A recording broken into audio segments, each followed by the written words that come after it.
All right, I'll go ahead and call the meeting to order. Good evening and welcome to the March 26th, 2026 meeting of the Minnetonka Planning Commission.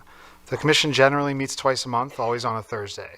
The schedule and tentative meeting agendas can be obtained by calling the Planning Division or by checking the city website at minnetonkamn.gov. The commission holds public hearings on land use applications. For all land use applications, the city notifies property owners within at least 400 feet of the site and posts plans and information on minnetonkamn.gov. For some applications, the city also places signs on the properties and places notices in the Sun Sailor. From a specific process standpoint, the commission makes recommendations to the city council on rezonings, subdivisions, conditional use permits, and amendments to the city's comprehensive guide plan, zoning ordinances, and subdivision regulations. We also make final decisions on site plans, signage requests, variance requests, and expansion permits, unless these requests are part of an application that must be heard by the city council. In that case, the commission makes a recommendation, and the council makes a final decision. Anyone aggrieved by a final planning commission decision may appeal the decision to the city council. If you wish to appeal, you must submit a written request to city staff within 10 days of this meeting. From a broader standpoint, the city's comprehensive guide plan, zoning ordinance, and subdivision regulations are the city's best efforts to codify a balance between individual rights and community responsibilities. Individual rights are easy to understand. Community responsibilities are more subtle, but the idea is that we, as members of the community, agree to limit our individual rights for the common good of the group. The Planning Division, the Planning Commission, and the City Council are charged with managing this sometimes difficult balancing act. We ask that you keep this broader perspective in mind as we review tonight's applications. Again, welcome. Additionally, to make meetings more efficient in 2026, the city's boards and commissions have introduced a new process for public comments. If you wish to speak at tonight's meeting, please fill out a public comment card that's available at the speaker's podium, over by the staff, over there. Be sure to include your name and the topic you wish to address. The cards will be collected before the public hearing item a little bit later in this meeting, and I will announce your name when it is your turn to speak. And I believe tonight we're also going to test out a 3-minute time limit, actually, just to kind of get accustomed to that. So a couple new things, but I apologize in advance if for any mispronunciations. And with that, staff, please call roll. Schur is absent. Banks? Absent. Oh, sorry. Yeah. I was looking for him. Brink? Here. Johnson? Here. Minion? Here. Chair Waterman? Here, there are 4 of us tonight. All right, item number 3, approval of the agenda, and staff, I believe there's a change memo?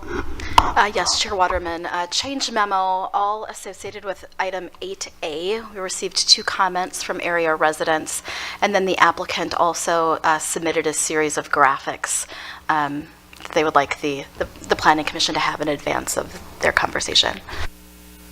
Great, thank you. So recognizing that change memo, may I have a motion to approve the agenda with the changes noted by staff?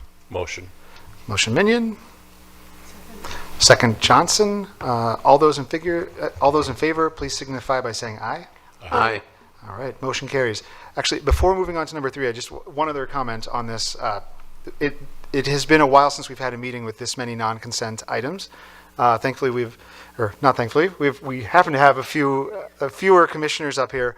But my thought is, I know we've all sort of read through the packet, a lot of good information from the city staff. I would encourage us, to, in terms of moving the meeting along, to ask questions if there are things that really will move us forward to an opinion, and really looking to getting the applicants and the any public input. But of course, if there's information we need, we've got to get it. So with that, we can move on to item number 4, approval of minutes from the March 5th, 2026 meeting. Commissioners, any changes? No. Okay, no changes. May I have a motion to approve the minutes? I'll make the motion. Motion Brink. I'll second. Second Johnson. All of those in favor signify by saying aye. Aye. All right, motion carries. Next up, report from staff.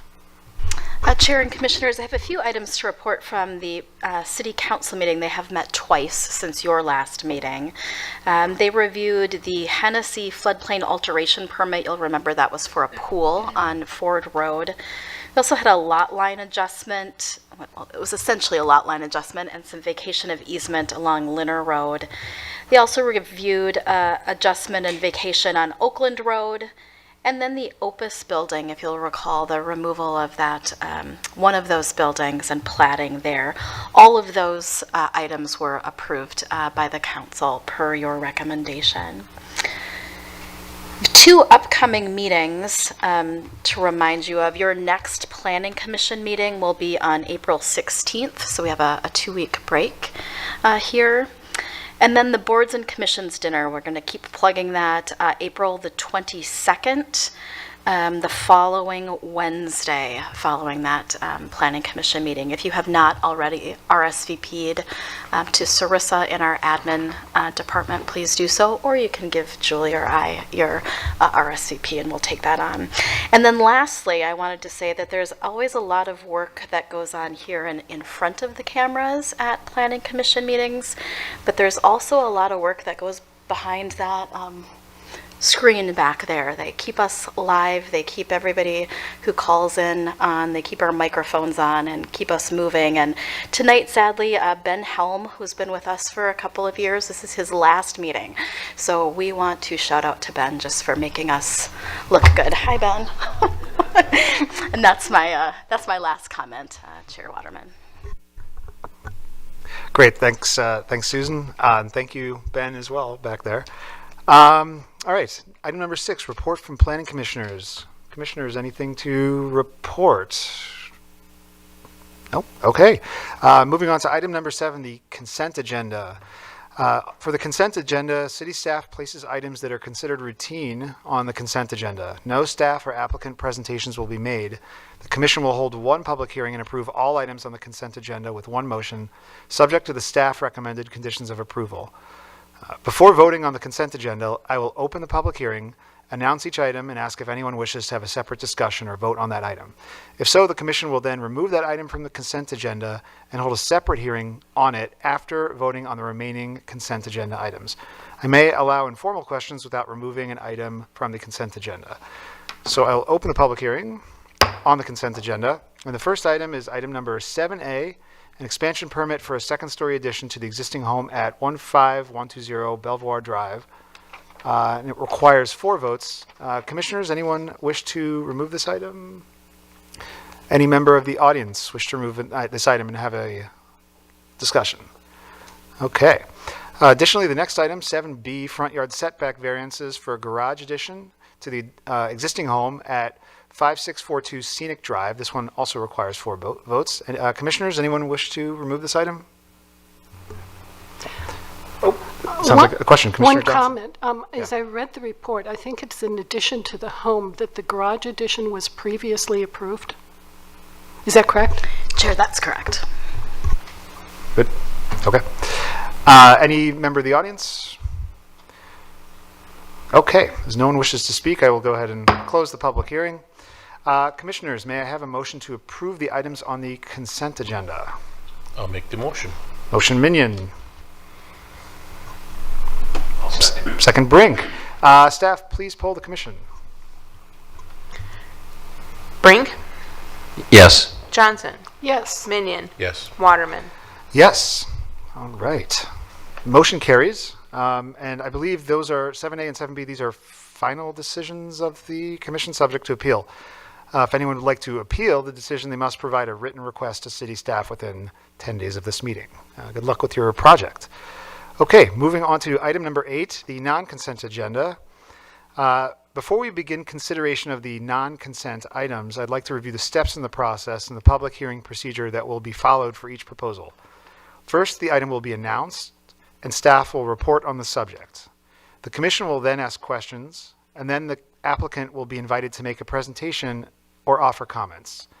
Commissioners may ask additional questions at this time. After the applicant is finished, the public hearing will be opened to give anyone who has filled out one of those cards the opportunity to comment on the proposal. Again, if you wish to speak at tonight's meeting, please fill out a public comment card, which is available over there. Oh, wait, right there, right by city staff. Be sure to include your name and the topic you wish to address, and they will be collected before the public hearing item. And I will announce your name when it is your turn to speak. I apologize for any mispronunciations. We ask that you keep your comments brief and try not to repeat points already made. Once everyone has spoken, we may allow speakers to return for additional comments at larger meetings. At larger meetings, neighborhood spokespeople are encouraged and will be given up to 15 minutes to present. The first item on tonight's non-consent agenda is item 8A, conditional use permit for a detached accessory dwelling unit at 15815 Minnetonka Boulevard. And this is a recommendation that the City Council adopt the resolution denying the request. It requires 4 votes. And Mr. Ingvelson, I believe this is your item. I do. Thank you. Thank you, Chair. So our first item here, it's located on the west central side of Minnetonka, right off of Minnetonka Boulevard. Here's Minnetonka Boulevard and Tonkawood Road. If you're looking for another landmark, over here is Bethlehem Lutheran Church, and there is the subject property. Subject property is rather large for Minnetonka. It's over an acre at 1.35 acres, zoned R1 and guided low density residential. Here's some looks at the existing site. It is improved with a single-family dwelling that is 2 stories with an attached garage, and it's 4,571 square feet. And then right next to it, you can just see it off to the side of the building there, is an accessory dwelling unit that is existing. Here's a better view of the back side. You can see it's in similar architectural style as the home, and per the applicant, it's been there since the 1970s, so it's been there a while. I also don't have a picture on here, but there's also a 100 square foot shed in the backyard. Here's the layout that we have of that existing ADU. Again, 2 stories, and it is it's about a little bit over 900 square feet. On the first floor, it has a living room, kitchen, bathroom, and then laundry, and then the upstairs just has a 1 bedroom. Here's some views from the public of the existing site. For reference, there's the vehicle that I was driving out there. And here's the existing home, and then there's that existing ADU from Minnetonka Boulevard. Looking for Minnetonka Boulevard, you're about 170 feet away, so pretty far. And then on the side, here's Tonkawood Road. From here, you're actually 300 feet away, so quite a bit farther. Something to note here, so right now this is vacant, but there was a proposal last year that some of you were on the commission saw. There's an approval for a subdivision in that area. So right now we do see this as vacant. In the future, it's expected there'll be homes in here in this area. Here's some more views from the south, from Knollwood Lane. This is the back side of the property. There's that existing ADU, and there's the home. I did show this picture just to show there's one very small area that you can look through and actually see it, but the majority of that southern property line is covered with existing vegetation. So it's pretty buffered from Wood Knoll Lane. Just that one area you can sort of peek through there. A couple elements about the site. First, looking at the floodplains in the area. There are floodplains on the property, but they're rather far away. At least the nearest ones are 60 feet away, and the other ones are over 100, so pretty far away, but there's floodplains in the area. Also, looking at topography, it's rather flat. The high point is here on where the existing home is. Drops down away from there towards the north and south. So, but when you're on the site, it's a rather flat area if you went out by there. And then getting us to the request. So they are requesting to demolish that existing ADU that's hit a little bit over 50 years old, and then create a new one, to build a new one that you'll see on your screen. Here's an example of it. As you look at those plans, you can see it's in similar architectural style as the existing ADU and the existing home. It would be 2 stories and 30 feet tall from the grade to the top of the pitch. Here's a look at that location for it. So here in this red outline is the existing ADU, and then in this sort of purple color would be the proposed one. So in the similar location, but moved a little bit away from that west property line. Also, you can see here too, you can see distances from the both the north and south property lines, but also important to look at here from the neighboring property. It's sort of screened between there, so really when we're looking at viewpoints, we're looking to just the northwest and south sides of the property. Here's a look at the floor plan and also some architectural plans for the proposed ADU. So on that first floor, you can see they have a screen porch, a 2-stall garage, and then a wet bar. If you saw previously, there's a pool on the site, so something that can be used during that time. And then on the other side, you can see the second level, which includes a full kitchen, living area, bathroom, and then 2 bedrooms. In total, the total square footage would be over 2,300 square feet. That includes all areas of the ADU. That's how we'd look at this for code. I know sometimes when you look at realtor.com, they'll talk about finished space, things like that. For our code purposes, we look at all of it. We're really getting at the massing of the building when we look at it for city code. And then also I talked about the height of the structure. It'd be 30 feet tall, which would be 6 feet taller than the existing home. Staff had been talking to the applicant for quite a while. It was last fall, I think, the first time that we had a conversation about the property, talking about the ordinance, talking about the requirements, size, things came up. Another part that came up in those conversations was landscaping, ways to even enhance it more to make sure that it was going to be screening an additional from what's currently out there. So with that, the applicant did suggest and provide information for a couple additional landscaping ideas. One is a 16-foot spaded tree. You can see that in this light green on here, and then off to the side, they show what it looks like existing with the site, and then what it would look like with the proposed. So additional screening in the winter that would probably block that proposed structure a bit more. They also added an arborvitae along the west side of the property. They already have some on the east side, but this along the west side would screen this structure from those future homes we talked about that would be constructed on the western properties. So with any request, we always look through the requirements for sizes. And when we go through the one for this request, it is pretty specific with the sizing, but adds a nice twist to it that's different from what we usually look at.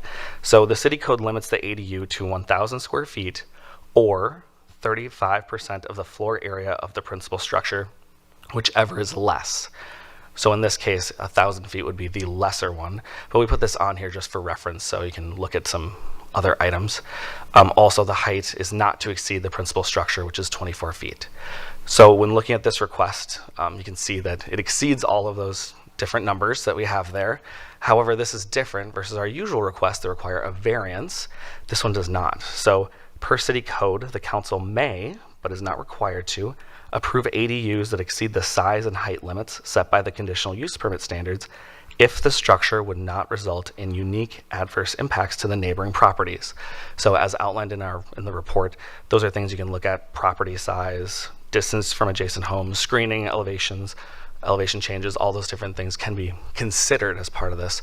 But the important part is, and sort of similar to the variance, even if those standards are met, the city is not required to approve them. It's important to note that's a may approve if so deemed.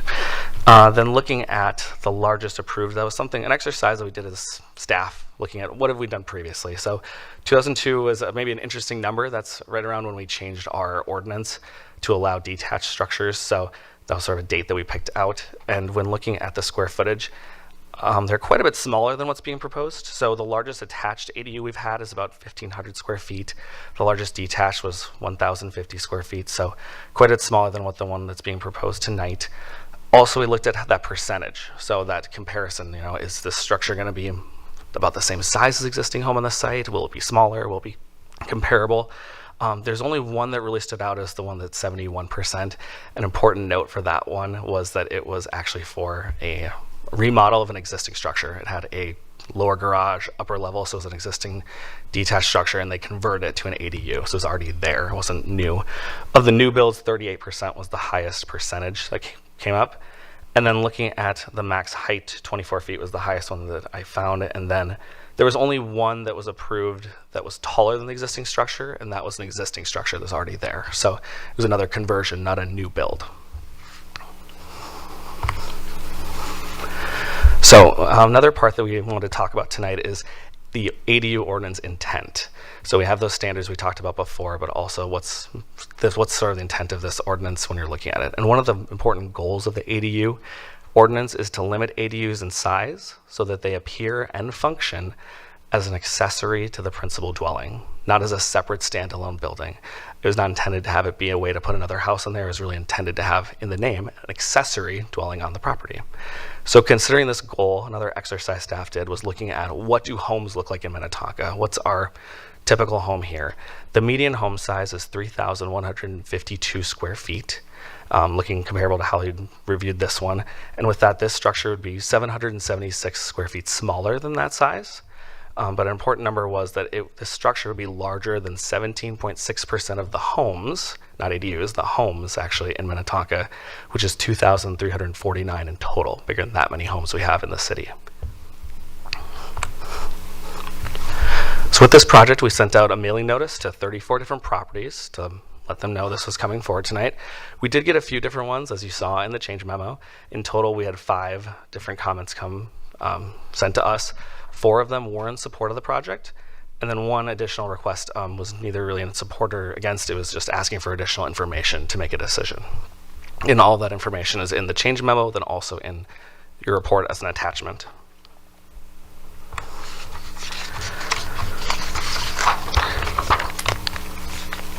The applicant, in looking at staff's recommendation, the applicant has tried to minimize potential adverse impacts of the ADU by locating it away from the property lines, then also locating it behind existing vegetation, and then also even adding vegetation to increase the screening. However, city staff had found that the applicant's proposal is not consistent with the intent of the ADU ordinance. The intent of the ordinance is to allow secondary dwellings that are clearly accessory in both appearance and function to the existing residence. The proposed ADU would significantly exceed the height, percentage of the principal structure, and size limits outlined in city code. These discrepancies create a conflict between the proposed ADU and the ADU ordinance, regardless of the structure's screening. As such, staff is recommending that the council adopt the resolution denying the conditional use permit request for an accessory dwelling unit at 15815 Minnetonka Boulevard. With that, I turn it back over to the chair and commission for questions. All right. Thanks, Mr. Ingleson. Commissioners, any questions for staff? Commissioner Johnson. Yes, if I noticed that this is an acre and a third, and it backs up to Wood Knoll Lane, I believe it is in the back of the property. Would it be possible, because it does appear to me that this is a primary structure. This so far exceeds the ordinance standards and every way. Could they build in the back of that lot and access it off of Wood Knoll Lane, I think it is? Commissioner Johnson and Commissioner, I haven't looked specifically at all of the minimums and things, but just looking at it quickly, it appears that that's something that could be done here. And if you're looking at a little bit of history, if I'm not mistaken, this, and the applicant can probably talk more about this, I believe these was actually 2 lots before that might have been combined. So I think it's clear these are big lots. Obviously, where it's located would not be allowed by city code, as it would be, it would not meet setbacks, it would have irregular lot lines. But that would be a potential option to look into more. But I haven't gone through fully looking at it this time. Sure, thank you. Thank you. Any other questions? At this time, the applicant is invited to make a presentation or offer comments. Feel free to come on up. All right, welcome. Please provide your name and address for the record. Yeah, absolutely. Good evening, members of the commission. My name is Paul Fisher, and I am the property owner at 15815 Minnetonka Boulevard, the property in question for this ADU application. Thank you for the time to speak tonight.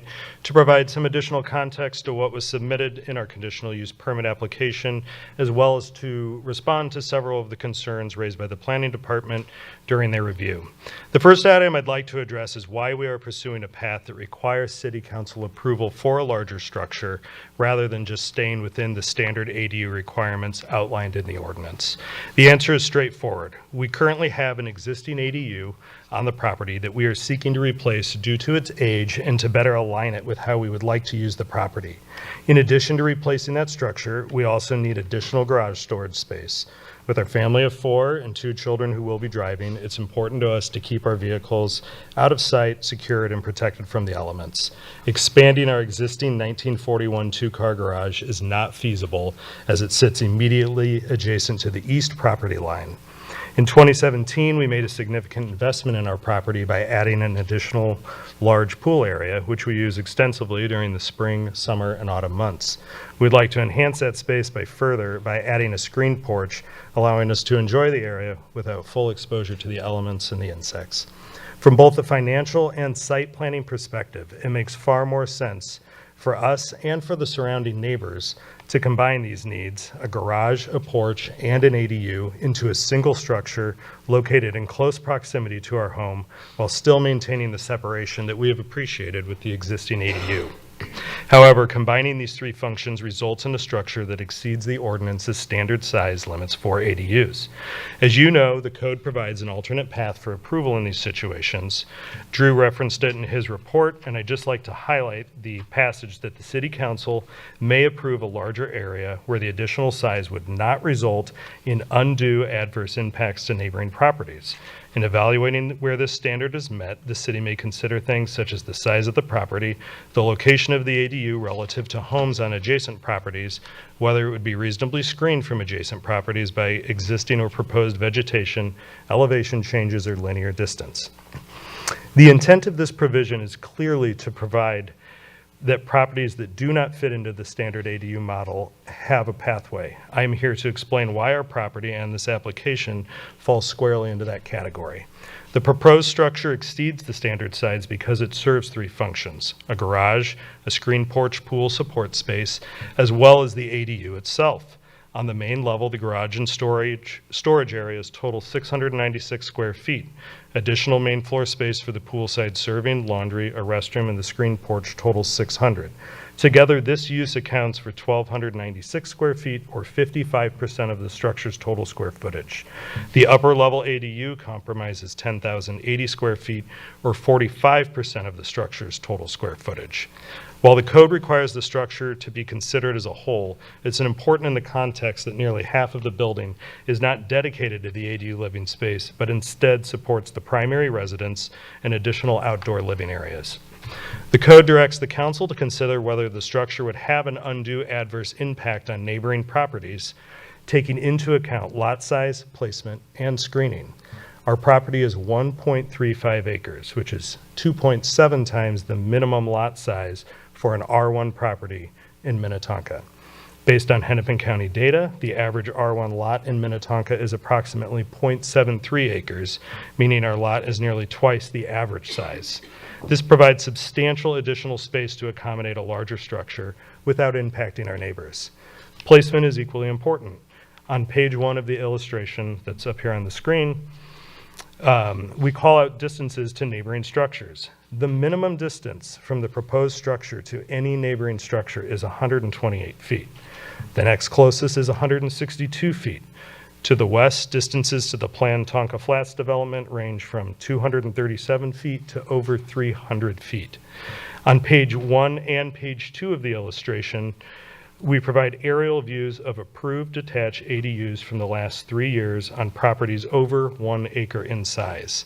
In no case is the minimum distance from the approved ADU to neighboring structures greater than the minimum distance achieved by the placement of the ADU in our application. This is not to say that these projects, some of a conforming size, some larger and council approved, should not have been approved, but it asks the question, if the ordinance holds distance to neighboring homes as a paramount point of consideration when making a determination of approval, does this project not greatly exceed that metric, even when including conforming structures in that consideration? In addition, the structure is well screened by existing mature vegetation along the full perimeter of the property. In it, we will also supplement that by proposed screening. The new structure will actually improve setback conditions compared to the existing building and will be less visible overall. Importantly, as of this meeting, no neighbors have submitted objections. In fact, the city's received 4 letters or online comments of support, including one from the developer of the Tonka Flats property that shares the entire west property line and will be constructing 4 homes on that site per the recently approved development plans. Height has also been raised as a concern. The structure includes a garage, which necessitates a greater height. It's important to note that surrounding homes, both existing and planned, are built to modern standards, allowing heights of up to 35 feet and are significantly taller than our 1941 home. While the proposed structure is slightly taller than our primary residence, it remains below what is allowed under current zoning and below the height of every neighboring home that is adjacent to our property. Given the substantial distances, screening, and the fact that all adjacent home heights are in excess of this proposed structure and our primary residence, the height does not create a negative impact on adjacent properties in any way. I'd also like to address the planning department's concerns that the structure may not appear subservient to the primary home. I respectfully disagree. The design and materials will match our existing shake shingle yellow home and create a cohesive appearance. From Minnetonka Boulevard, the structure will read as a carriage house with garage doors and windows above. From the south, it will appear and function as a poolside structure centered around a screened porch that opens directly onto the existing pool patio. The building has no traditional front door, and access to the ADU and pool function areas is through the screened porch contained within the backyard fenced area. Its width is significantly less than that of our primary residence, and is only visible from the north and south, where it is seen adjacent to the much wider existing primary home. Its placement closer to the home than the existing ADU further reinforces its role as an accessory building. Finally, I'd like to address the issue of precedent, and I understand the concern that approving a larger ADU could set an example for future applications. However, this proposal is supported by extensive, detailed analysis, distances, lot size comparisons, screening, and context. The bar for the approval is high, and that same level of scrutiny can and should be applied to any future application. The code is clear on the variables for consideration of a larger structure, and each and every structure will need to be considered separately. Approval of this project would not be based solely on achieving one of the conditions, but on the totality of conditions that make this property a candidate for a larger ADU. Given the size of our lot, the distances to neighboring structures, the strong neighbor support, and the fact that this structure combines 3 functional uses, we believe this is a clear and appropriate candidate for approval under the council's authority. Page 3, which is up, of this illustration, is a proposed motion of adoption of approval for this project that clarifies the specific points to this application. It is my request that you consider adoption of such proposal for approval to clear the path for council review and approval. Thank you for your time. I'm happy to answer any questions. Great, thank you. Commissioners, any questions for the applicant? Commissioner Johnson? Mr. Fisher, Yeah. did you consider perhaps having the garage as a separate addition to the main house and then lower the ADU and decrease its size? There's nowhere to put a garage that isn't going to be a great distance from the house. So combining this structure with it puts it in an appropriate proximity to make it useful on a day-to-day basis, which it would be. Thank you. Commissioner Minion? I'll make sure I don't go too far in the weeds here. It's okay. But you did bring up the point in regards to framing and framing techniques. I'm in support of your project. I think you've brought a number of good things up, but I do have some issues with the height. And I'm a little concerned, 6 feet is much farther than what we normally would go for. But you actually brought up the point of the framing techniques, saying that you needed to use modern standards for framing, and that's pushing your elevation. You talk a little bit why you're doing that. I assume you're using truss joists and you're using things like that that are taking your elevation higher. Have you given consideration to using other there's no framing layout. I don't want to go that deep in the weeds, but it's a point that you brought up. And I think there could be some efficiencies made there. Will you kind of talk about that, kind of paint a little picture for us as far as what that thought process is? Yeah, if it's possible, I have our builder here who's going to be able to speak to that in a much clearer way than I am capable. Is it all right if I defer to him for that question after we're done with Sure. Anything else for me? Thank you. Commissioner Brigg? Yes, thank you. Thank you, Mr. Fisher, for your presentation and all your thought and hard work that went into this. Kind of echoing the other commissioners, were there any efforts to make this just a little bit smaller? Per per the code, whether it's square footage of the height, we're kind of way over what the intent of the ADU ordinance is about. And I'd be a little more comfortable if I, saw that there was some effort made to just downsize, maybe get the numbers down a little closer. Or it could be, as Commissioner Johnson had asked earlier, if there's another way to do this, whether it's, build, off a separate lot from the street to the south, or could you just expand on that a little more, please? Thanks. Yeah, I mean, expanding off the back is, we did, I think it made reference, we combined that back lot, which was at one time a separate buildable lot, with ours to preserve the view that we have out the back, the green space in the backyard, and it's a feature that's incredibly important to us to have the use of that backyard.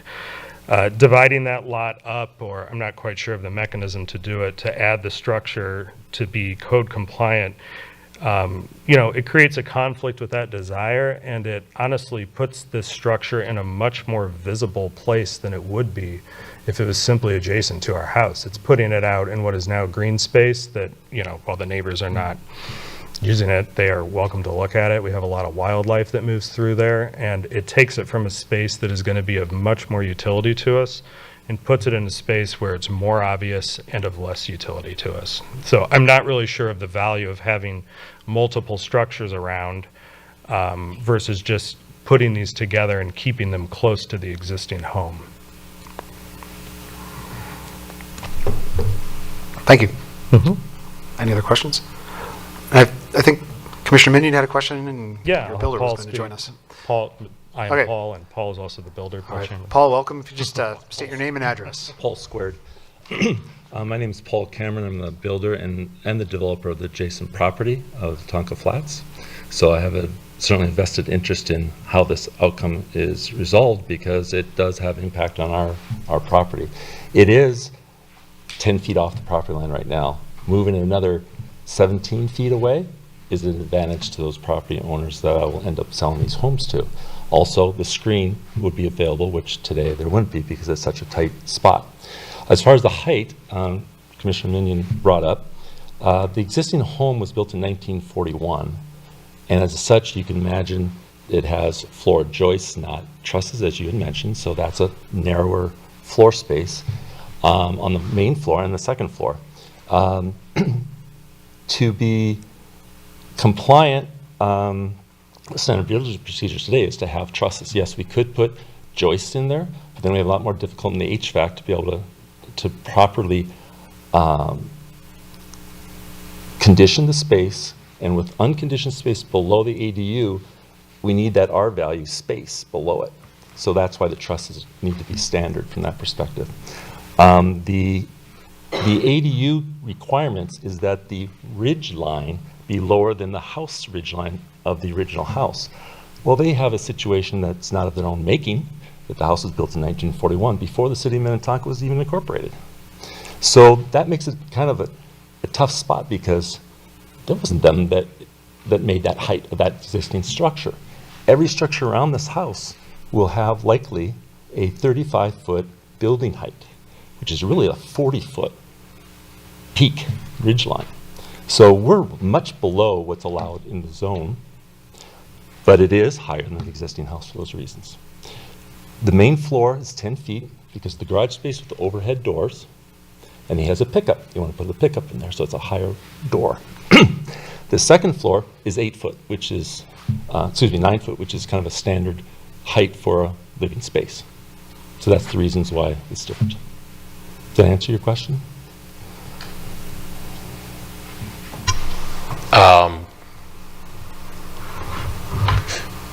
What I'm looking for is some way to reduce that 6 foot down to something more palatable. But I'm not going to go through the design of how you want to frame this. Sure. I understand the reasons, things you brought up. I actually live that every day with a cup on my own property that I didn't go large enough with. Okay. And so you are hitting me right between the eyes with your needs. I understand the need to have a larger garage and one that's actually functional and usable, especially if you have even a smaller pickup or a smaller SUV. But I'm just being completely honest, is that I'm struggling with, I like the project, it's very well done, you presented it very well, but there's the issue of setting a precedence is important, but the issue of 6 feet is quite a bit. You couldn't ask for a better scenario for this to be successful. I think all the screening and the way things are going, but I'm still struggling a little bit with the overall height, and I'm kind of interested in hearing whether people have to say what their feelings are. My hope is that there could be opportunities to reduce that, but that's Yeah, another Commissioner question. Minion, if I could just pause you, I want to make sure we're keeping this to questions, and we'll do the public Yep. hearing, and then we will get to comments. Yep. And so I look at it from perspective of the overall neighborhood. Every house is going to be a lot taller. So is it fair or unfair to subject this house to be that, based on that criteria, given the distances and the screening? But I understand what you're saying. Any other questions? Okay, thank you. Actually, yeah, my fellow commissioners had some good questions, the same ones that I would have asked for some of them. Okay, I will now go ahead and open the public hearing. Were there any comment cards at all? No comment cards. Anyone wish to comment on this in that? Okay. Well, with that, I will go ahead and close the public hearing. I guess next I'll bring it back to commissioners, and now we can do some comments. So, Commissioner Minion, by all means. Mr. Drew, I believe you're driving. Will you bring up that sheet that talked about the ADU overall heights? I believe the applicant made some good references of the 35-foot high, and it's a strong argument. But will you talk a little bit more about what the code says that the ADU heights are? Just to kind of bring us back around for me. Thank you. Sure, Commissioner Minion. So unlike a lot of requirements we have in the city where we set a certain height for structures, and usually with pitched roofs, it's to the roof midpoint. That's how we typically measure height in Minnetonka. However, for the ADU, because it's an accessory structure, we're not as worried about how tall that structure is by itself. We're looking at what that looks like in comparison to an existing building on the property. The sort of thought process behind that is that your accessory dwelling should be smaller or shorter than your main dwelling, so it looks and appears accessory to it. So that's what the standard has, and then allows, again, for those taller than that, if you go through that list of different things, or if you find some rationale for why that is, the council may approve them higher. So again, a little different than our usual one. It's not a solid height. It's based on that existing structure and that height. One other thing too, and this is a little off topic from your question, Commissioner Minion, I know Commissioner Johnson asked about if it could be subdivided to the south. I did some really rough calculations really quick here. It looks like if it was to be large enough, it would cut right through the pool. So probably be very difficult to subdivide right now. If that was sort of a rationale or thing we're thinking about. Just wanted to share that info. Thank you. Commissioner Johnson. My thoughts on this are the precedent that it would set. This is so far in excess of the 1,000 square foot limit that the code says. It is inconsistent with the comprehensive plan that this be accessory, not an additional main structure. I understand why they want it. I do not believe, at least in my experience, that the fact that the existing house is lower should be a reason to approve this. When you've got something that's 2,300 feet, 2,376, and the limit is 1,000. If you really want to, as a city, allow ADUs that are of that size, change the ordinance. This will open the door to a number of other cases, because as we looked at the 1,500 square foot one and why you did that. My second point is the existing landscaping, you can't reasonably police that. You can have a landscaping standard, but the city, most cities, do not have the capacity to go out and inspect to maintain that that coverage, that screening is still there and still functional. It may be there now, but when you approve something, you're approving it for the lifespan of that ADU. And so personally, I have some real strong feelings that this is not accessory, but that it is a second structure that could function completely on its own. Thank you, Commissioner Johnson. Commissioner Brink, you had some comments? Yes, thank you, Chair. Could you pull pull up the city code standards again? Yeah, thank you. I echo Commissioner Johnson's concerns with the size of this, and that they're just exceeded so greatly, and it would set a precedent for anything else any other ADU that comes in for approval later in the future here. And I go back to what has been approved in the past, and that the largest approved since 2022 for a detached accessory dwelling was just a little over, was 1,052 feet, which is just barely over the 1,000 square feet.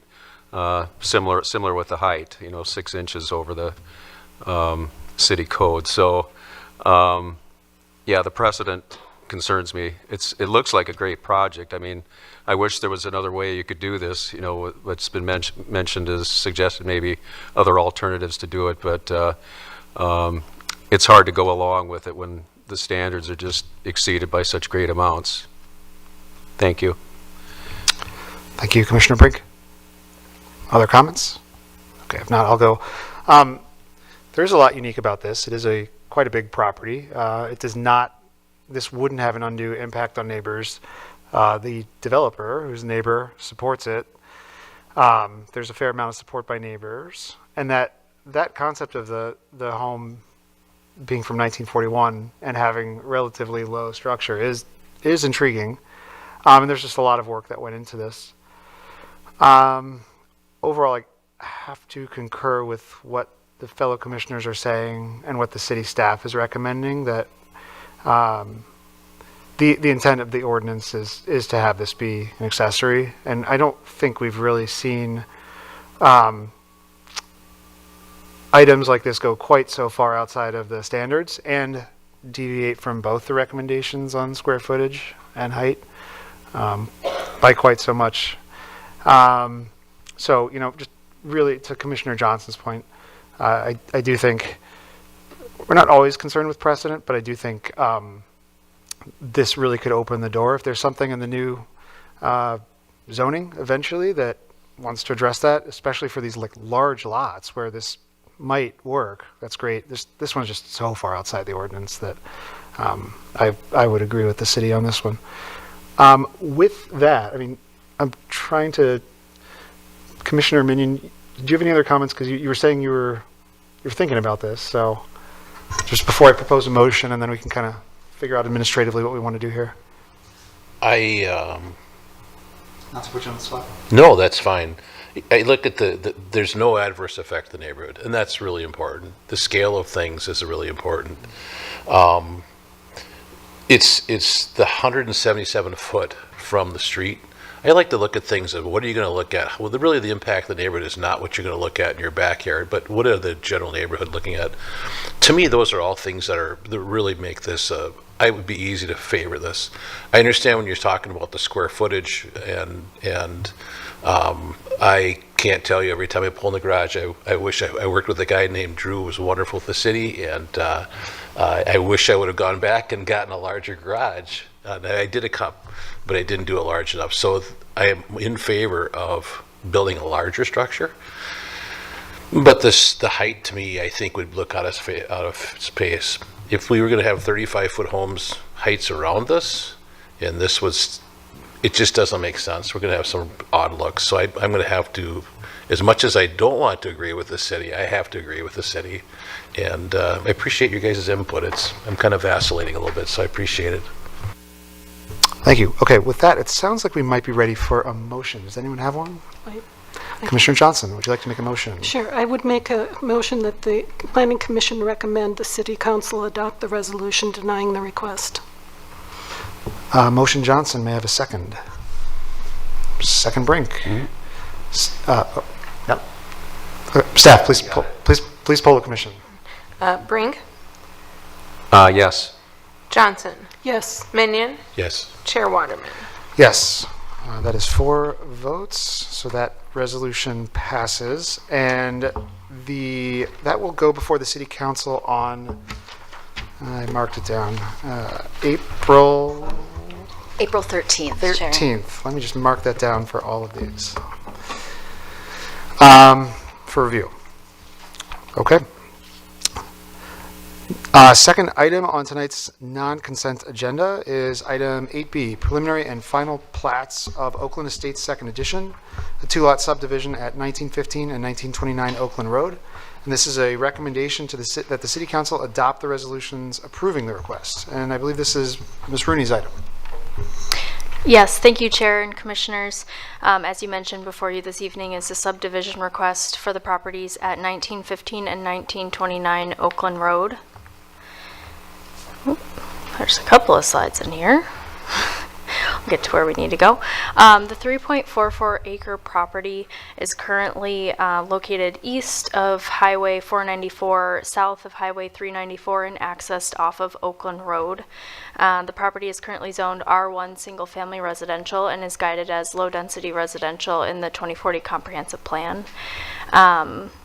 The parcels are currently unplatted and were most recently subdivided, I believe, in the 70s. The southernmost parcel at 1929 is improved with a single-family residence that was constructed in 1942, where the property at 1915, just to the north, was never improved with a single-family home, so it is vacant.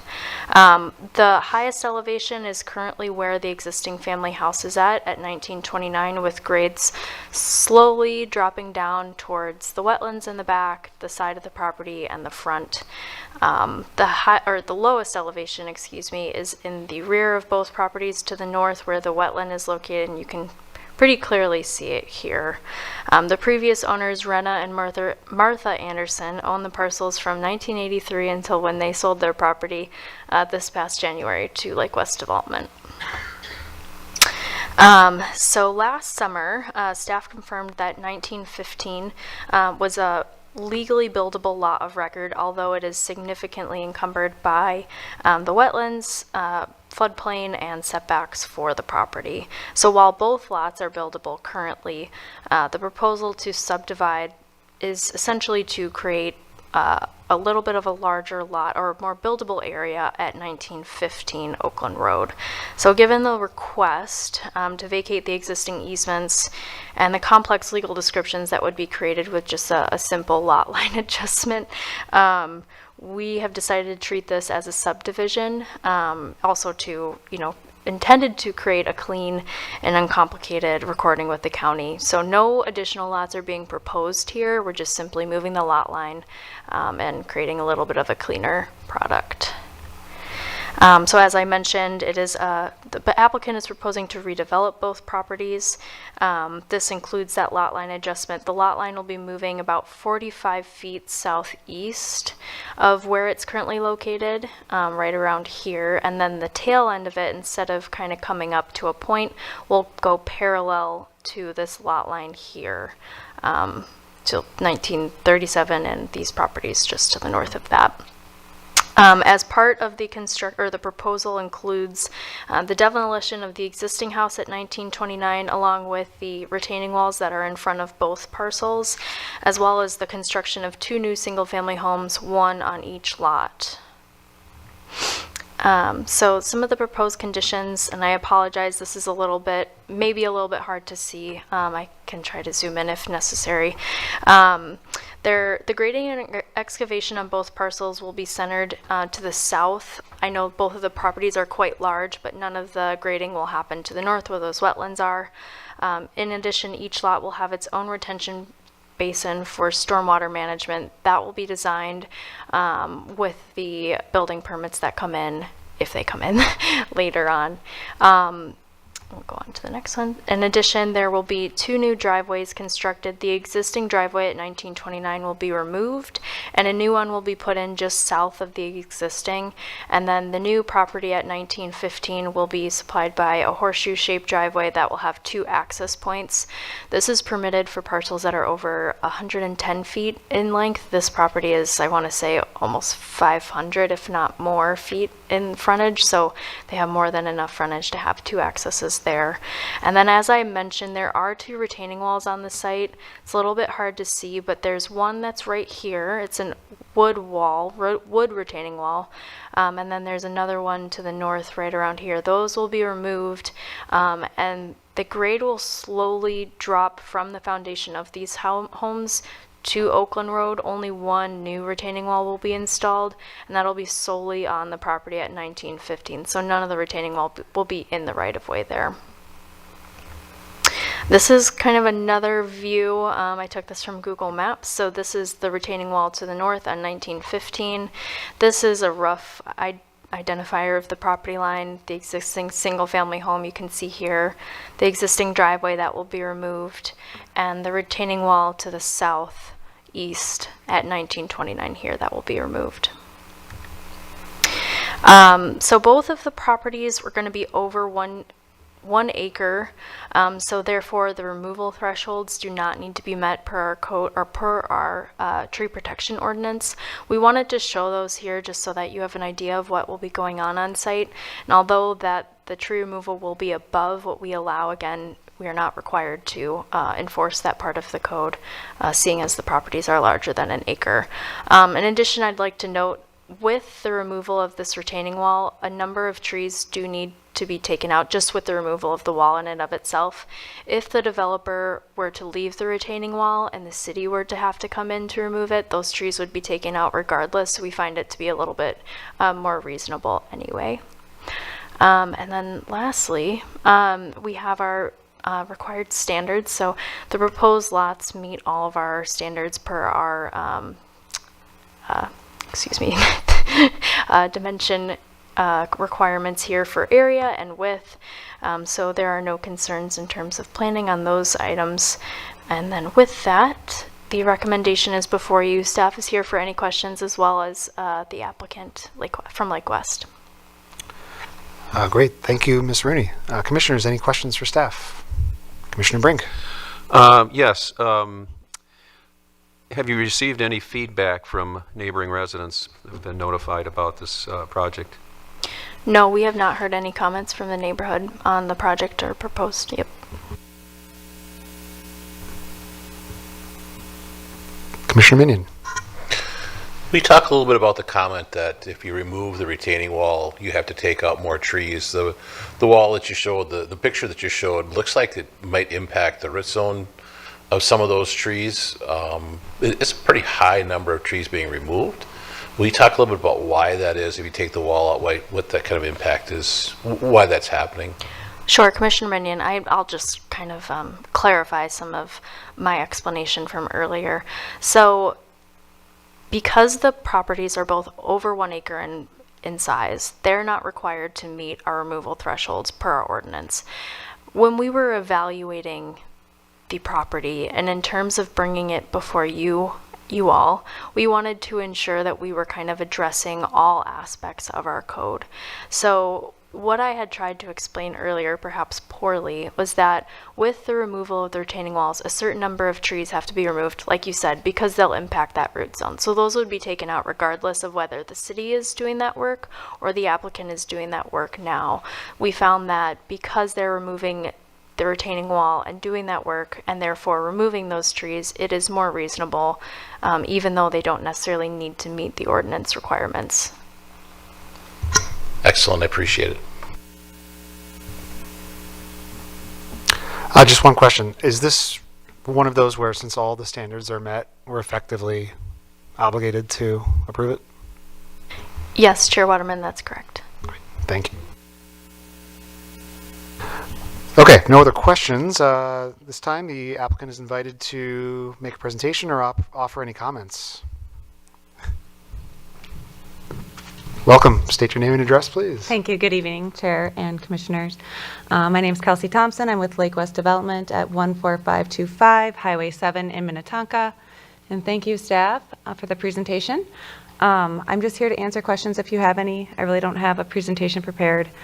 Pretty straightforward application, and if you have any questions, I'm here to stand for those. Thank you. Questions? Commissioner Brink? Yeah, just a question on the grading of the property. It looks like the proposed new homes are kind of back to the rear of the property, which I believe it looks like it slopes down toward the wetland there.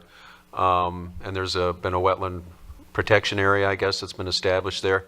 I just wanted some confirmation that we're not looking at doing any grading to the north that's going to impact the wetland.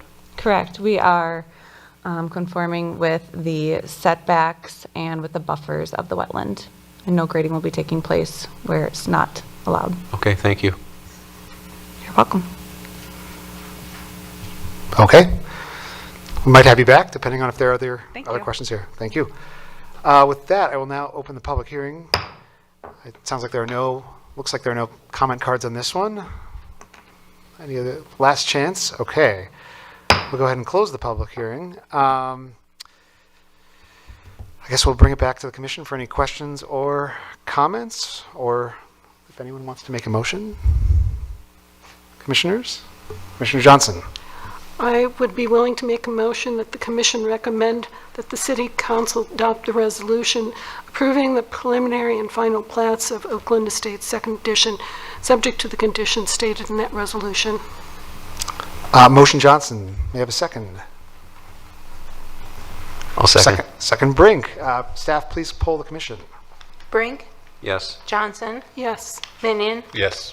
Waterman. Yes. The motion is approved. That item will be heard by the City Council again on April 13th. Good luck with your project. Okay.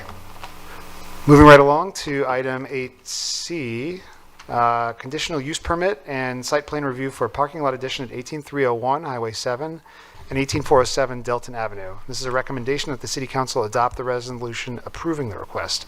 Mr. Ingleson, I believe this one's back to you. Thank you, Chair and Commission. So our next one here is a pretty well-known area. It's in the southwest corner of the city, and it is Minnetonka High School. So it's just south of Delton Avenue, which is south of Highway 7. Looking at the campus, you can just see a small area on this picture. It is 97 acres in size, so it's a very large campus, obviously one of the bigger areas in the city, if not the biggest, I'm trying to think now, but very large. But the area we're looking at is just this little half an acre lot. It's shown on here on our screen right now as an individual lot. The school district's currently in the process of combining it with the other lots. So we'll talk about it right now sort of as a standalone, but sort of in the process of not being a standalone anymore. Here is a look at that existing property. You can see the front side of the property on the left-hand side and the rear yard on the right.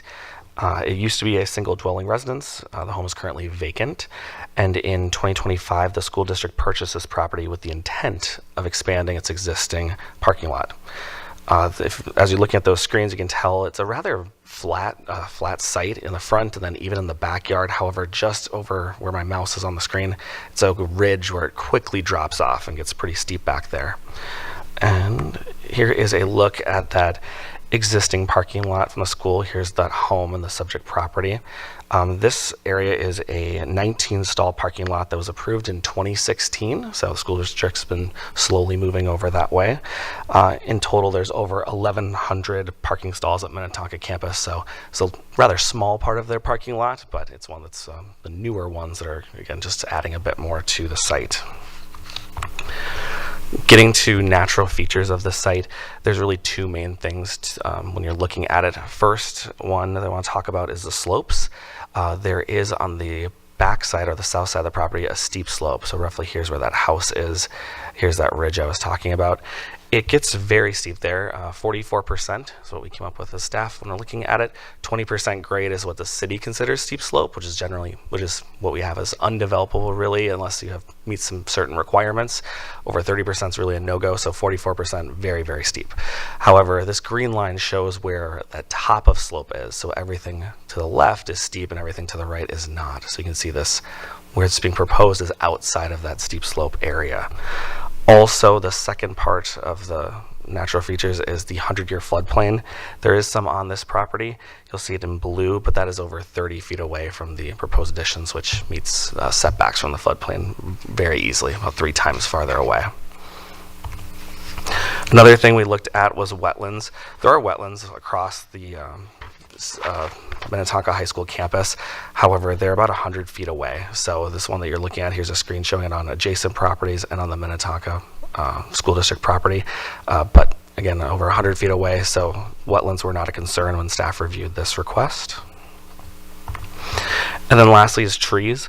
So the Minnetonka High School campus is densely landscaped with trees and shrubs. They have a lot of trees, especially around that western side of the site with that large natural area. And due to the size of the campus, a full tree inventory was not required for this application. But based on the grading plans, the proposed project would remove 29 total trees, 24 significant and 5 high priority trees. I don't have a number here of the percentage, but it would be very, very, very low of the entire site. So when staff reviewed this, it would easily meet the tree protection ordinance. So despite a number, I just want to assure you with that, it's significantly under the tree removal limitation. And then looking at the proposal, here's a look at that. What they're proposing to do is expand that parking lot again from the existing one and then just over to the west. They're continuing with the angled parking that they had on the existing parking lot that was approved in 2016 and just connecting it. So a very natural and intuitive expansion of that.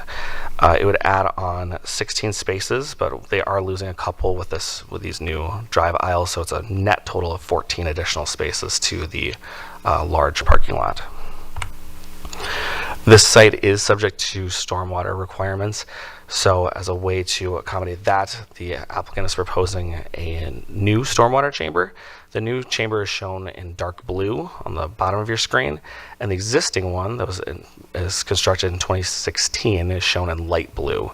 This new blue one would actually connect to that old one, so they would work together, sort of in tandem, but it would be not underneath the site, it would be actually in the existing parking lot, just so you're aware. So after review, city staff are recommending that the city council adopt the resolution approving the conditional use permit and site plan review for a parking lot expansion at 18407 Delton Avenue, really for 3 reasons. First, the proposed parking lot expansion is an appropriate use of the property, and it meets the conditional use permit and site plan review standards outlined in city code. Number 2, the proposed parking expansion is intuitive and meets the parking and loading ordinance requirements. And then lastly, the request meets the requirements of the steep slope ordinance. With that, this request again requires 4 votes for a recommendation for approval. And I'll hand it back over to the chair and commission for questions. All right, thank you, Mr. Ingvelson. Commissioners, any questions for staff? Commissioner Johnson. This is maybe not relevant, but what are they going to do with the steep slope and the property beneath that that's part of this lot? So that area, Commissioner Johnson and Chair, so that area will be not touched. They're adding retaining walls along here. So really that's not going to be the attempt to really not impact that slope area. If you're talking about longer term things, that we do have the applicant here tonight, they might be able to share a bit more about if the school has any plans for it beyond that. I was just concerned about the possibility of students driving a little bit too far and going. I'm familiar with the property. It is a very steep slope. So if there's a retaining wall, no problem. Commissioner Brink? Yes, thank you, Chair. It appears the school district has owned this property for some time with the intent of putting parking here. The properties to the west are similar in size. Does the school district own additional properties to the west for even further expansion? Commissioner Brink, I'm not aware of them owning other properties, but we do have the school, a school representative here tonight who could maybe answer a bit more about that and maybe future questions too. Okay, thank you. Commissioner Minion. You know where my heart is. You know what the question I'm going to ask. So anytime we tinker with drive lanes, parking, and we've got children around, high volume of children, we talk a little bit about the thought process that went into making sure that pedestrian safety is okay, and that I really like the question about the retaining wall. It's another safety point for me. But will you kind of just give us a quick overview of what goes into the process and making sure that the kids, all the pedestrians are safe? Sure, Commissioner Minion and Chair. So I'll talk from a staff standpoint. When we have our review for projects, it's reviewed by several different members, not just planners and engineers, but also our fire department. We have police department there too who look over these. So they look it over for all those different reasons also. In addition to us, they feel comfortable with what's being designed here. I do realize it's a large parking lot. There's a lot of ways, but it is really an existing area. So they're sort of building on to what was previously approved. If you do have more detailed questions about the school with processing and again, I hate to go back to him, but we do have the school representative here who could talk a little bit more about that. I know there were some things, one resolution there that we wanted to talk a little bit about more with parking and making sure those were safe. So there's going to be some additional conversations with the school, making sure the site is safe. But as far as with this plan, staff didn't have any concerns. And then one more about stormwater. I like the fact that they're adding extra tanks. Are those holding tanks or are those leaching tanks? Do they actually have a weir in them that go out into the storm system, or how is that set up? And I see that they're adding more impervious surface. Great to see they're adding that, but how is that water handled after it disappears from the surface? Commissioner Minion and Chair, I know my limitations as a planner. I will not get into the detail of the stormwater chamber. I know that they are stormwater chambers, number one. And number two, I know that our stormwater specialist has reviewed them and he feels comfortable with where they're at. That's as much as you'll get on me on record. Thank you, sir. Thank you. No questions on my end. So at this time, the applicant is invited to make a presentation and offer any comments. Sounds like there might have been maybe a question for the applicant.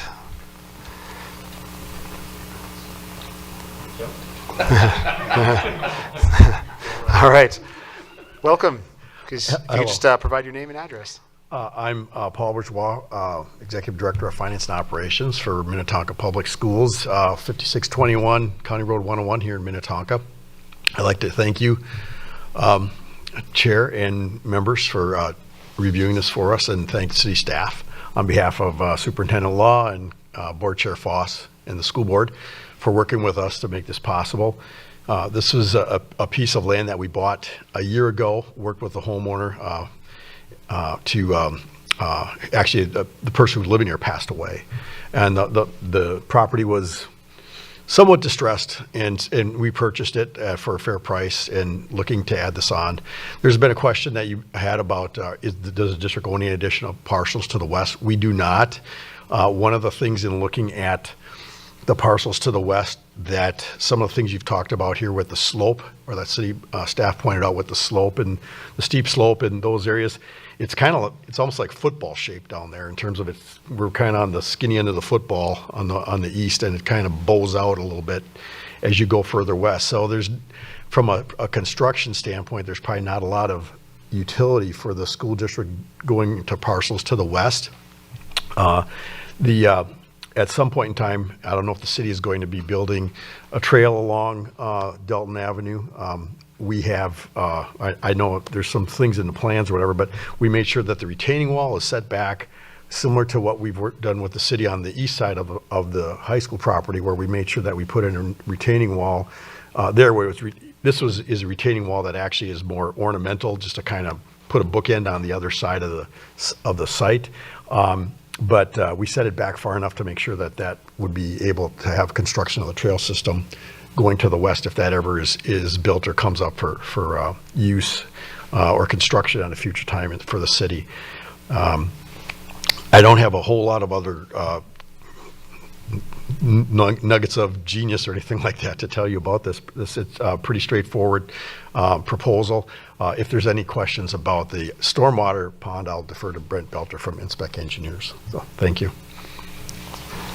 Thank you. Commissioners, any questions for the applicant? Commissioner Minion? Sure, let's hear about the stormwater. I'm concerned. And if you would maybe talk a little bit before that about the retaining wall. I think our heart is kind of in the same place. It's just making sure that a car can't drive over that and get in that steep slope, or children can't get over the edge. I'm assuming that retaining wall is going to be standing up a little bit proud. Is that correct? Yes, and it's going to be required to have a railing on top. Perfect. That makes me feel much better. Welcome. Thank Could you. you just give us your name and address? Yeah, Brent Bolter. I work with the civil engineering company. The address is 1000 Parkers Lake Road in Wayzata. To answer the question about the stormwater management, those chamber systems actually do percolate into the ground. However, during heavier storm events, there is an elevated outlet, and it does get to the storm sewer system just during those heavy rainfall events. Thank you. Yeah. Any other questions for me? All right, thank you. All right. Seeing no other questions, I will now open the public hearing. Seems like there are no comment cards on this. Anyone else want to comment on this item? All right, seeing none, I will go ahead and close the public hearing. Bring it back to the commission for questions or comments or a motion if we're ready for one. Commissioners, what are your thoughts? Commissioner Minion. I like it. Seems pretty straightforward. I appreciate all the thought that went into it. I appreciate the information you're able to share, and I'm in support of it. Thank you. Commissioner Brink? Yes, echoing Commissioner Minion's comments there. It's a very straightforward project. Looks, well done. A lot of thought went into it with protecting the slopes back there, and I really like the proactive nature with the underground stormwater chambers incorporated into the plan too. So, yes, I'm all in favor for this. All right, thank you. All right, Commissioner Johnson, anything or no obligation?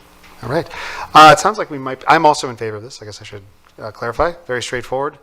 So with that, would someone like to make a motion? This will be on item 8C, conditional use permit and site plan review for a parking lot addition at 18301 Highway 7 and 18407 Delton Avenue. And this would be a recommendation that the City Council adopt the resolution approving the request. May I have a motion? Motion Brink? Yeah, I'll recommend that the City Council adopt the resolution approving the conditional use permit and site plan review use permit for parking lot expansion at 18407 Delton Avenue. Thank you. May I have a second? Second. Second Minion. Staff, please poll the commission. Brink, Yes. Johnson, Yes. Minion, Yes. Chair Waterman. Yes, that motion is approved. And again, that will be heard by the City Council on April 13th. Thank you for coming and good luck with your project. Commissioners, we good to keep going? All right. Moving on to item number 8D, conditional use permit for 2 10-resident licensed residential care facilities at 2000 Hopkins Crossroad. And this is a recommendation that the City Council adopt the resolution approving the request. And is this, Ms. Thomas, is this yours? This is Chair Waterman. Thank you. This 2.5-acre property is located south and west of the I-394 Hopkins Crossroad interchange. It's zoned and guided for low-density residential use, but it's never actually been used as a typical residence. The Oak Knoll Elementary School building, which is the northerly 2-story portion of the building, was constructed in 1920. If you've been by the site, there's a 1920 brick notation on the wall there.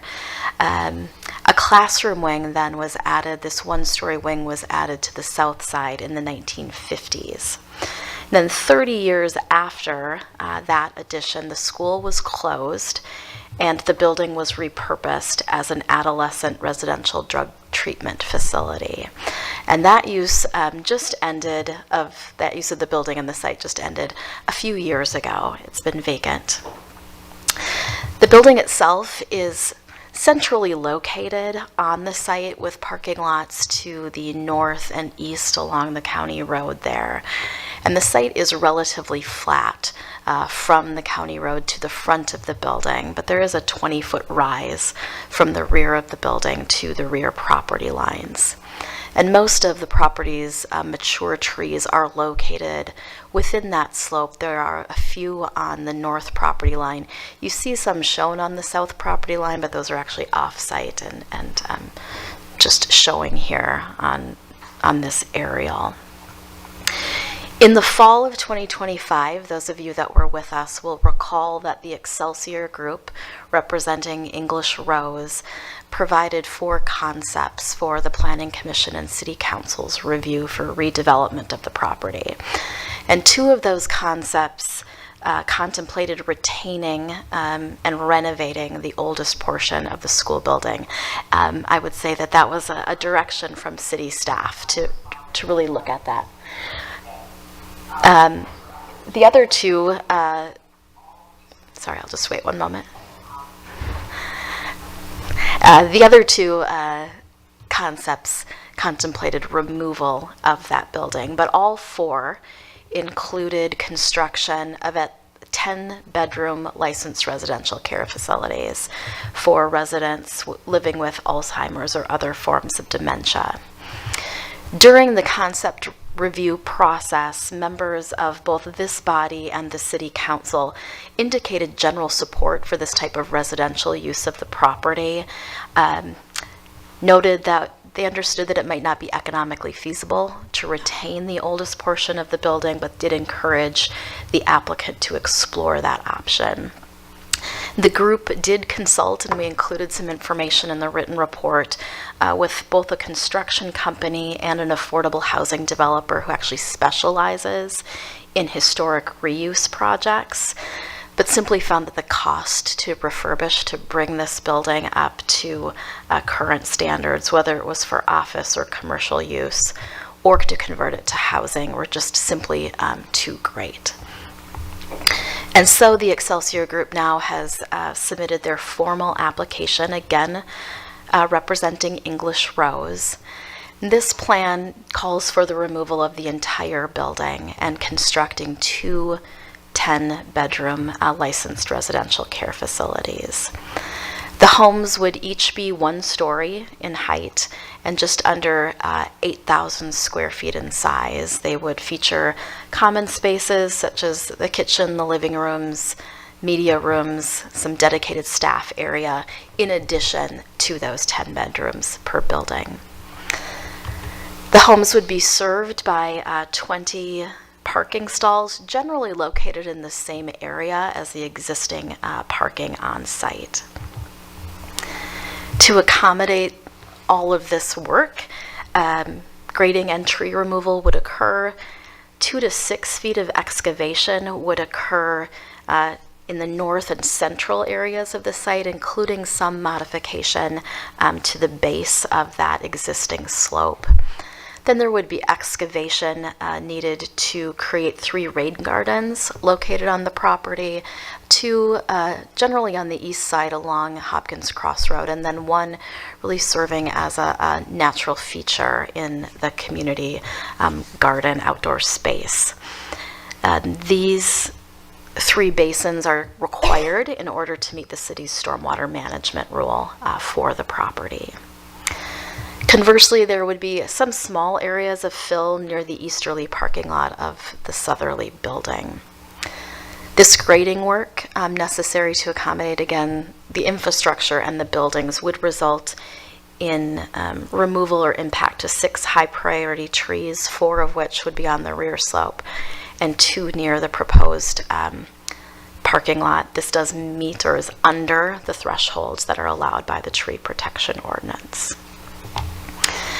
As I outlined in your staff report, staff supports the conditional use permit request really for 3 reasons. First, the use is reasonable and appropriate. It's zoned and guided for residential use, and licensed residential care facilities are residences primarily.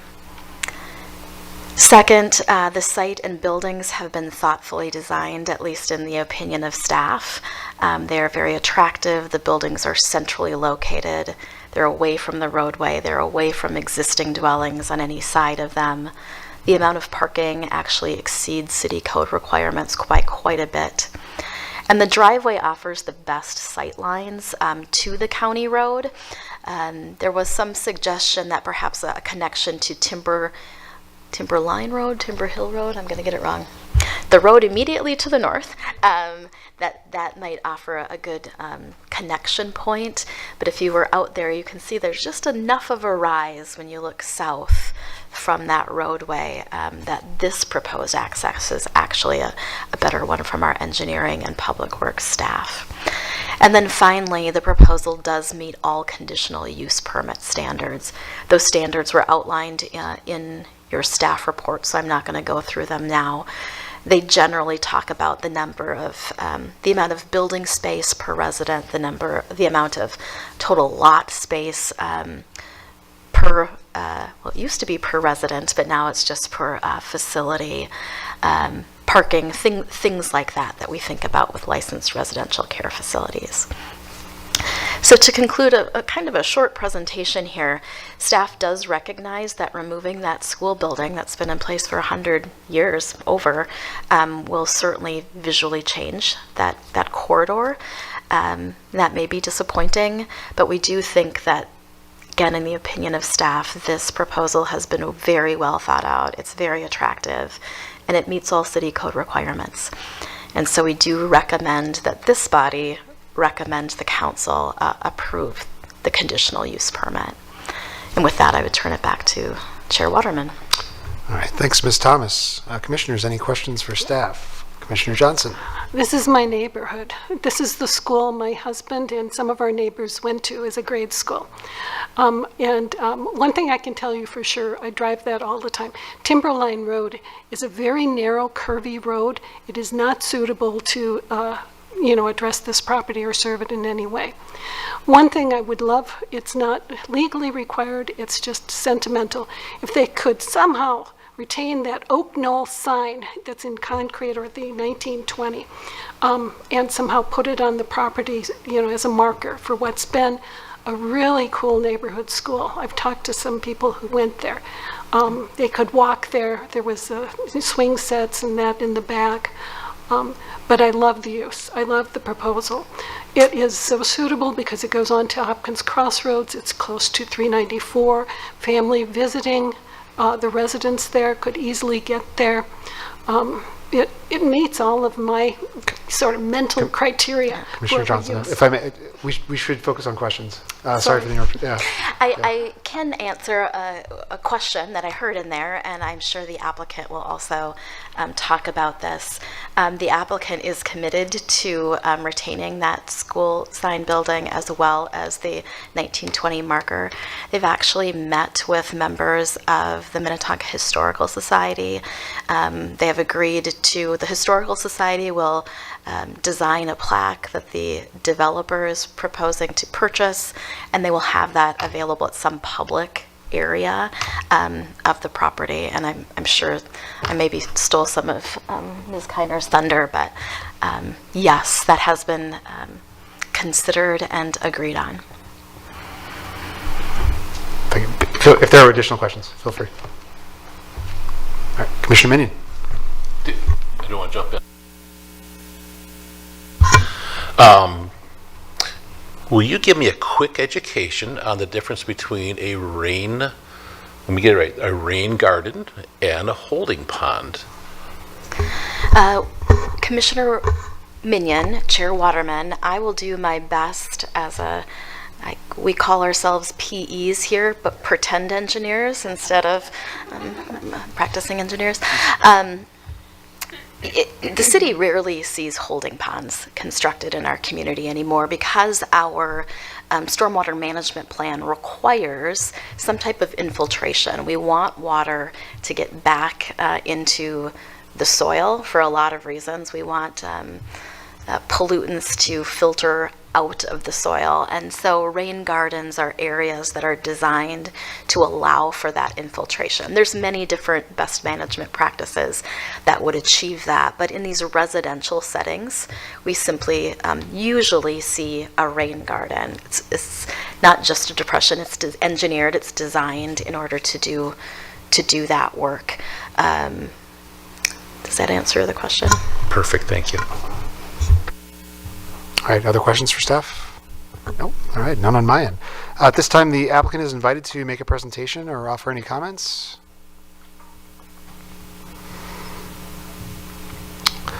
Welcome. Please give your name and address for the record. Sure. Jill Kiner with the Excelsior Group, 6655 Court Lawn Circle South in Golden Valley. Well, thank you to staff and to the commission for the opportunity to come back after we met last fall and went through our concept plan review.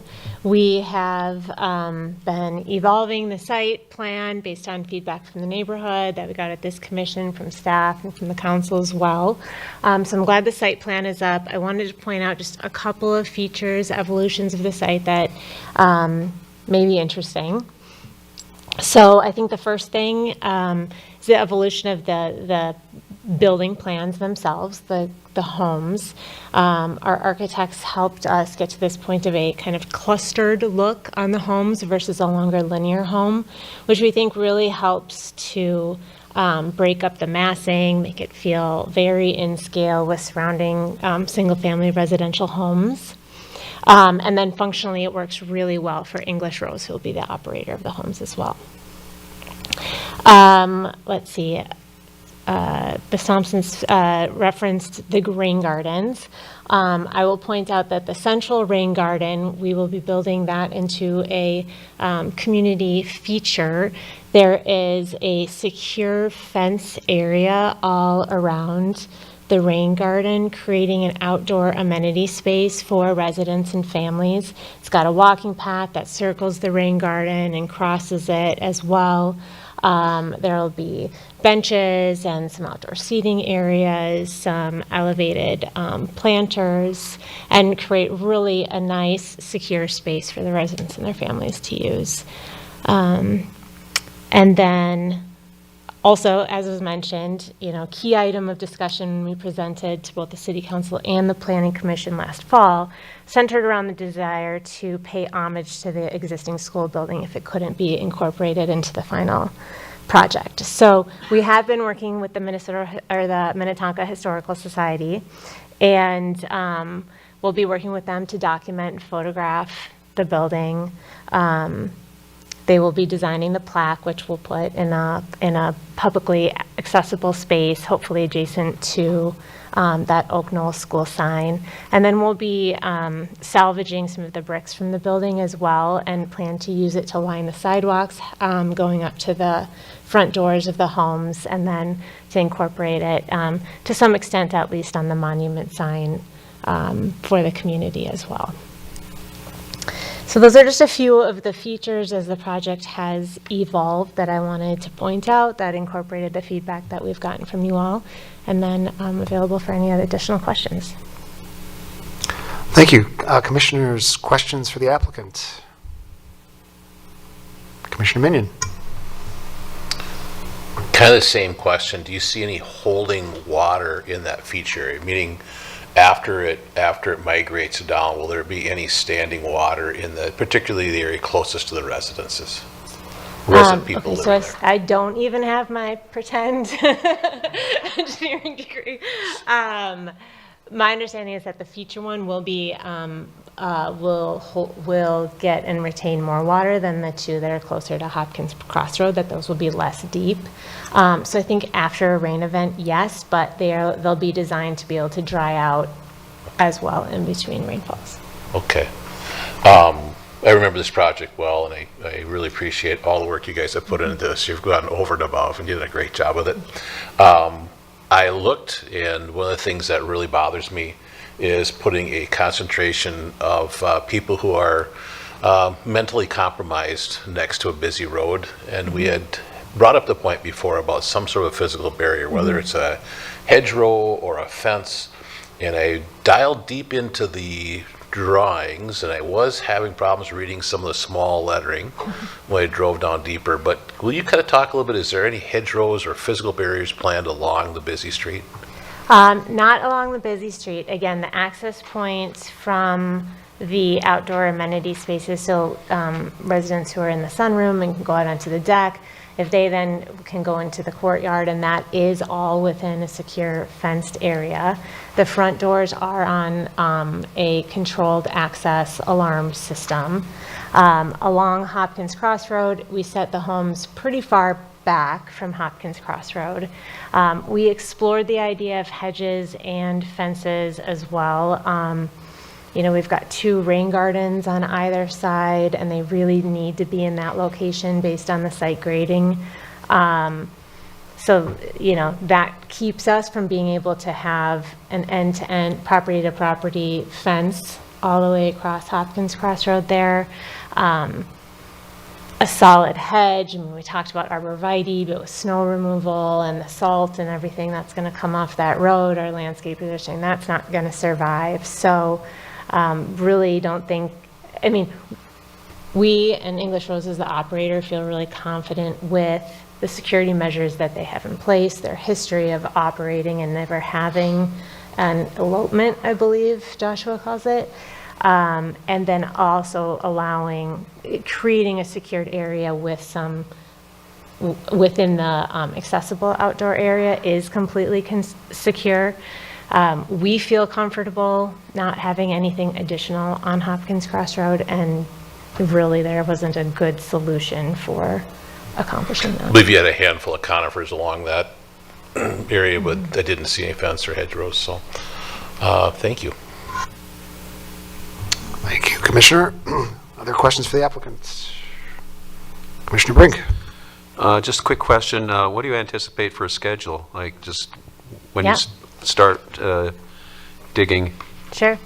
We are anticipating acquiring the property in June, so we'll start the site work right away, probably 2 to 3 months.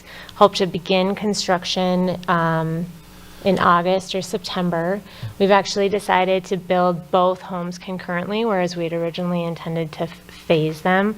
So we'll build them at the same time to the point of being fully enclosed, at which point we'll pause on one while we finish the other.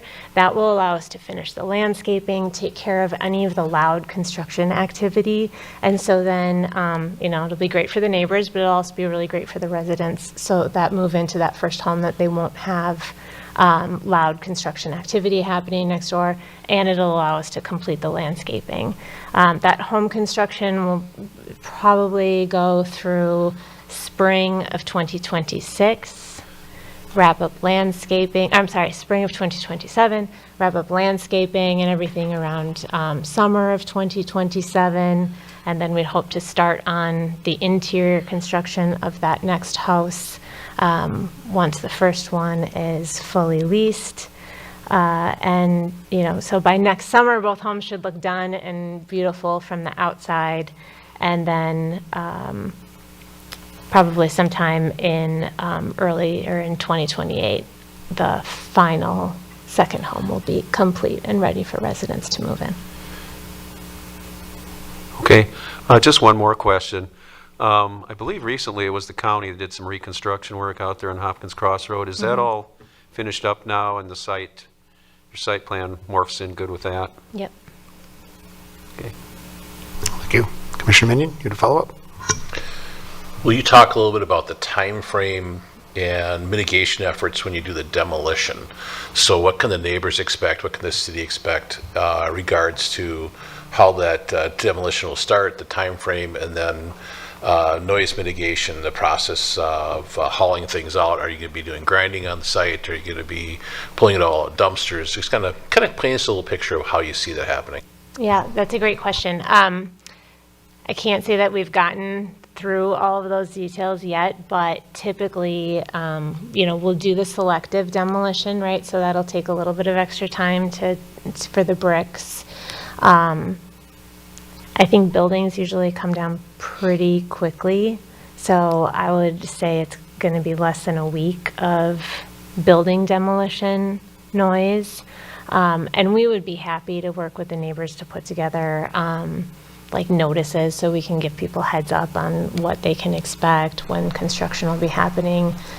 We've got a good relationship with the neighbors that have been engaged in this project and a list of all the surrounding property owners from the city. So we'd be happy to send out notices or set up sort of email communication or something that way as well. Commissioner Johnson? Just a question.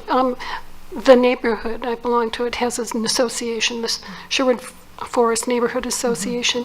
Have you been in contact with any of them? Yes, Ethan Adam, who's also on the Minnetonka Historic Committee, he and I have met, and so we've been in contact, yeah. Good, thank you. Okay, looks like no more questions. Thank you. We might have you back depending on if there are other questions at the end. Thank you. All right. I will now go ahead and open the public hearing. Are there any comment cards on this? You're not going to... Yep. Chair, there are no comment cards, but I received an email Okay. during the Okay. time. So I didn't get it into the change memo, so I'll just read it here, and it will be included in the Okay. items going forward. Ms. Thomas? Says, I live just around the corner from this site and am strongly in favor of this project and the planned use of the lot space. English Rose has a good reputation, and the services they provide are well suited to this location. As a neighbor, I'm glad to know that this kind of facility will be, quote, in my backyard, and hope to be involved with the staff and residents in some fashion. Great, thank you. All right, anyone else on this item? Okay.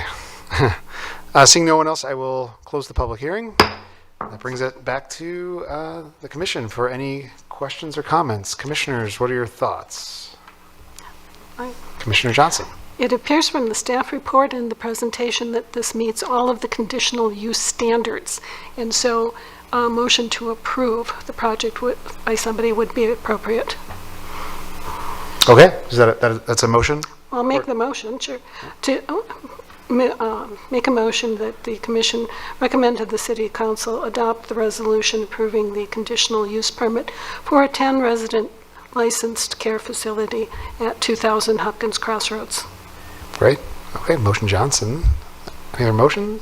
Or any second or any comments? I'll just make a comment here.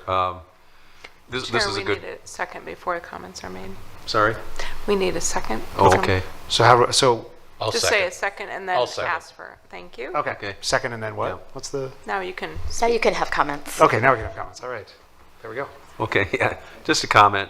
Yeah, this site proposal was vetted quite extensively by the Planning Commission and City Council last fall, and it's really cool to see how this has evolved into a great site plan. It's a terrific use of the property. The proposed buildings and the layout for the property is excellent. Yeah, we look forward to seeing this get done. Thank you. All right. Other comments? Sure, let's move forward. Commissioner Minion, sorry. Either way, I was just going to say I'm very much a supporter of this. I really do think it's an improvement to the neighborhood. I appreciate the approach that the developer's been so much contact with the city and with the residents. They've done a really great job putting this together. It meets so many of the standards, does it well, and it's really something that's needed for our community. It's kind of fun to think about how this has gone from being a school for young children to now a place for people of all ages to find a respite. And I think it's going to be a quality addition to our community, and I thank you all for all the work you've done, from the city to the applicants. All right, thanks, Commissioner Minion. I agree as well, and I know there have been a few bites at the apple on this with not just this site, but previous sites as well. So I think it's a stellar project. Really like the kind of the homage by using the brick. That just means like I don't have as much of the personal connection from growing up, but I really like that you have this 100-year facility, and they're going to take the brick and make it part of the new facility. That's phenomenal. And then I actually have to comment. I really do like the idea of building both structures at the same time and then not finishing one. I have not heard that. That's pretty exceptional. So, but yeah. So I'm in support of this as well. So now we have already had a motion. We have a second. So I guess staff, please poll the commission. Yes. Brink? Yes. Johnson? Yes. Minion? Yes. Chair Waterman? Yes, the motion passes. And that will be heard by the City Council on April 13th. Good luck with your project. Okay, moving on to item number 9, other business. There's no other business, right? Okay. And then item number 10, adjournment. May I have a motion to adjourn the meeting? I'll make the motion. Motion Minion. I'll second. Second Johnson. All those in favor signify by saying aye. Aye. Aye. Motion carries. We are adjourned. Good night.